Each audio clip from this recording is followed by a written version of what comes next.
Olá, pessoal, seja bem-vindo ao nosso podcast Dualidade de Ideias e o meu nome é Edgar. Meu nome é Isaac, hoje temos um convidado aqui super especial, ele que é poeta, palestrante, pedagogo e escritor, Pedro Garrido, seja muito bem-vindo. Muito obrigado, é um prazer enorme participar do podcast Dualidade de Ideias. Creio que todos que vão assistir vão gostar muito aí. Espero que a gente tenha bastante coisas boas para trocar. Pessoal, segue aqui embaixo, compartilhe, dá o like. As nossas redes sociais, junto com o do Pedro Garrido, vai estar aqui também. Então dá aquele like, compartilha, manda para os seus amigos. Beleza, galera? Tamo junto. Pedro, você pode nos contar um pouco sobre como você começou a sua jornada no mundo da poesia e da leitura? E o que despertou seu interesse por essas áreas? Bom, eu comecei a participar de movimentos, assim, como Sarau, como Coletânea, de 2018 para 2019. Na virada de 2018 para 2019, foi onde eu comecei a descobrir que havia um caminho para mim na poesia. Só que demorou ainda eu acreditar na poesia e tal, que eu sabia escrever bem, né? Demorei a acreditar nisso, porque eu não acreditava, não gostava muito daquilo que eu escrevia. Mas as pessoas sempre falavam, não, você escreve bem e tal, tanto que a primeira participação coletânea foi em 2018 para 2019, com um texto que não era poesia, era uma reflexão, uma crônica. E daí, para o primeiro sarau, ainda demorou uns 6 meses. Em junho de 2019, eu comecei a participar de sarau. E aí, eu ainda não escrevia muita poesia, não sabia como me comportar num sarau, não sabia nem o que era sarau, entrei de paraquedas. E hoje eu estou aí, participando de vários saraus presenciais e virtuais pelo mundo. Então, assim, começou sem eu saber o que era e hoje eu estou tomando conta do cenário. Ô Pedro, eu queria perguntar o seguinte, em relação à questão à sua formação acadêmica, né? Eu queria que você falasse um pouco para a gente das suas formações e o quanto elas influenciaram, na parte do sarau, nos seus projetos literários. Queria que você falasse um pouco aí para a gente. Bom, eu tenho uma formação que eu geralmente não coloco nas redes sociais, de técnico. Técnico em segurança do trabalho foi uma área que eu primeiro fiz lá atrás, com expectativa de trabalhar em estaleiro, mas não deu muito certo. E, e aí veio um problema grande de autoestima, porque eu nunca encontrava vaga de emprego nessa área. E aí a pedagogia vem junto a esse período em que eu descobri o que era poesia na minha vida, em que eu descobri o que era sarau na minha vida, e juntamente com um período onde eu me descobri o universo, onde eu descobri que existia esse universo em mim através de um processo de terapia, em que eu comecei a tentar me reinventar para ter novas possibilidades, porque até 2019, 2018, 2019, eu tinha muitas questões em relação a complexos de inferioridade, questões de autoestima, e de 2019 para cá tudo começou a vir, a acontecer. Então a faculdade começa também dentro desse período de 2018 a 2019, e eu me formo ano passado, em 2023. Aliando E, também, né, tudo, a poesia com a pedagogia, com as palestras, as contações de história, fazendo tudo meio que entrelaçado, aprendendo e fazendo. e qual foi o seu maior desafio que você enfrentou como um poeta e escritor? O primeiro desafio foi acreditar em mim mesmo, né? Eu ver que eu tinha essa escrita e colocá-la para fora, né? Esse foi o primeiro desafio. Entender que a minha escrita alcançava pessoas. E, claro, tem os desafios de locomoção, que muitas vezes os saraus são distantes um do outro, mas o principal é o interno, é acreditar em mim mesmo, foi acreditar na minha escrita, colocar essa escrita para fora e mostrar para as pessoas que aquilo que eu vivo, aquilo que eu sinto, eles também sentem, eles também querem dizer e não sabem como. E através da poesia eu coloco para fora. E, bom, tem os desafios econômicos, né? Sendo autor de 4 livros não é fácil, porque os livros são caros de produção. Nem todo mundo no país gosta de comprar livro, então a gente tem que se vender, tem que se fazer, fazer o nosso marketing, a nossa imagem e tudo mais, e se levar por aí afora, Brasil afora, mundo afora, fazendo tudo a gente mesmo, sem ter uma editora, um suporte por trás. Tem alguém que te inspirou, Pedro, que serviu assim de inspiração para você iniciar na carreira literária e também como poeta? Tem algumas pessoas que me inspiram, mas a principal delas, eu sempre menciono, é a Débora Moreno, que é uma autora, uma escritora, de Niterói, que mora numa comunidade em Niterói. Ela foi catadora de latinhas. Eu a conheci em 2010, 2011, quando a gente trabalhava junto numa empresa de telemarketing. E desde então ela sempre falava: Não, a sua escrita é muito boa, você escreve muito bem, você ainda vai lançar livro. E em 2010 eu não tinha nem noção do que eu tinha de escrito para poder colocar para fora, para poder escrever livro. Eu não sabia por onde começar. E ela, naquela época, em 2010, estava lançando o primeiro livro. Então, ela foi uma das principais, ou a principal pessoa que me motivou a começar, a continuar. Eu conheci em 2010, quando ela estava lançando o primeiro livro dela. Em 2018, ela reaparece, me indicando uma coletânea para participar. Eu participei dessa coletânea em 2018 e foi a partir daí que tudo começou, por intermédio dela. Então, assim, devo muito a ela. Até o meu segundo livro foi prefaciado por ela, porque eu admiro muito o trabalho dela.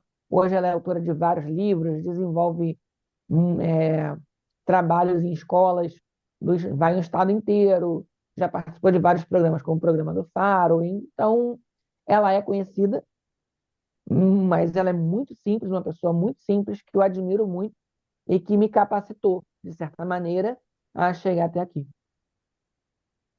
Além da leitura, há outras áreas de conhecimento ou disciplina que você estudou que contribuíram para a formação como escritor e palestrante? Se sim, como elas influenciaram o seu trabalho?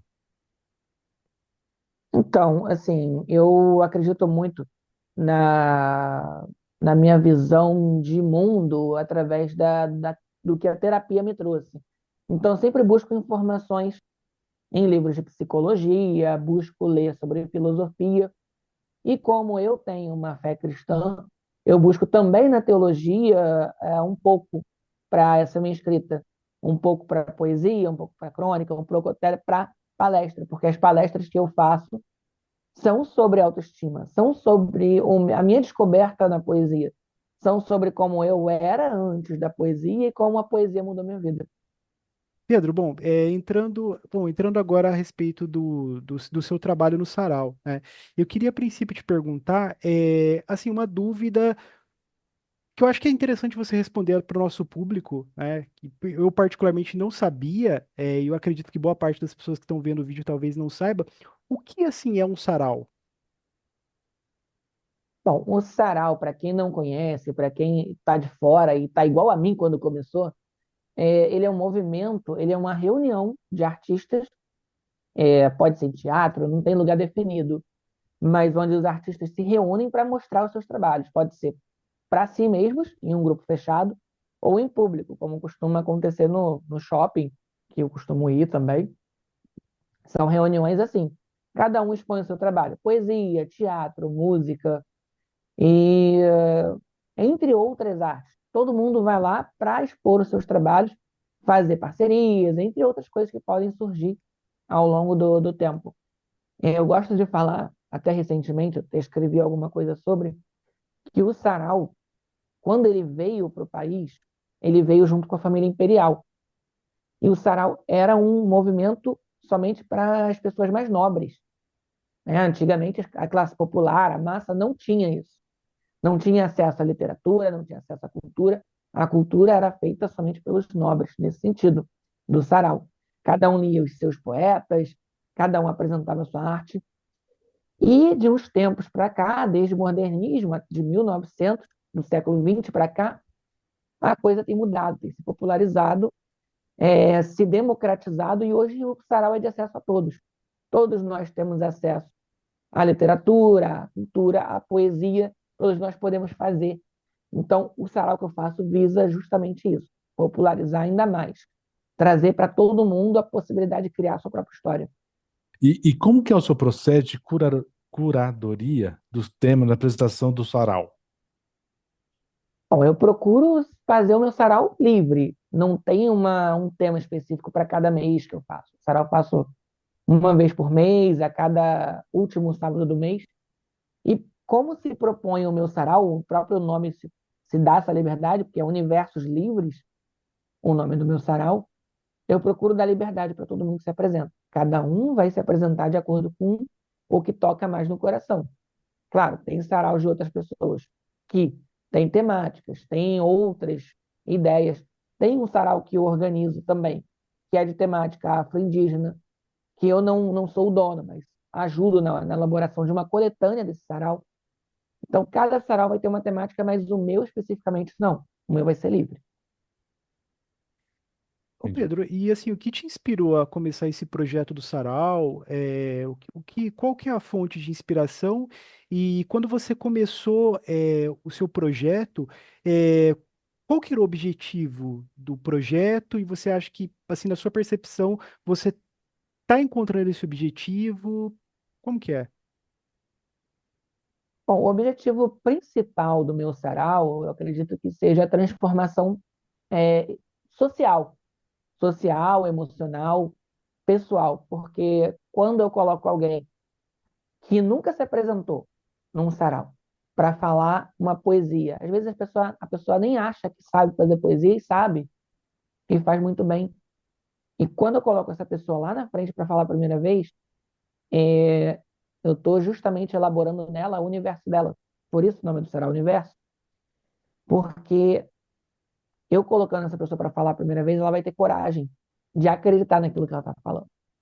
E vai ser, naquele momento, vai exercer naquele momento o direito de falar da sua própria história, criar o seu próprio universo. Tanto que no palco eu falo, seja bem-vindo ao palco do universo, porque o palco do universo é o palco da própria existência. Então, a partir do momento que essas pessoas se dão oportunidade, elas estão se transformando emocionalmente, acreditando em si e socialmente, porque ela vai transformar uma sociedade ao seu redor quando ela se empodera. E como que o sarau evoluiu ao longo do tempo? E qual foram os momentos mais memoráveis? Bom, o Sarau tem 2 anos que eu tenho feito presencialmente. Eu fiz uma edição em novembro do ano retrasado. De novembro até julho, agosto, eu fiz edições virtuais, por feiras virtuais. Eu voltei a fazer o Sarau presencialmente em agosto de ano passado. E a partir daí, eu tenho buscado sempre fazer, junto com o Sarau, lançamento de livros, para que as pessoas, né, tenham uma lembrança. Oh, lancei meu livro no Sarau, as pessoas foram lá e tal. Então, os momentos marcantes são esses.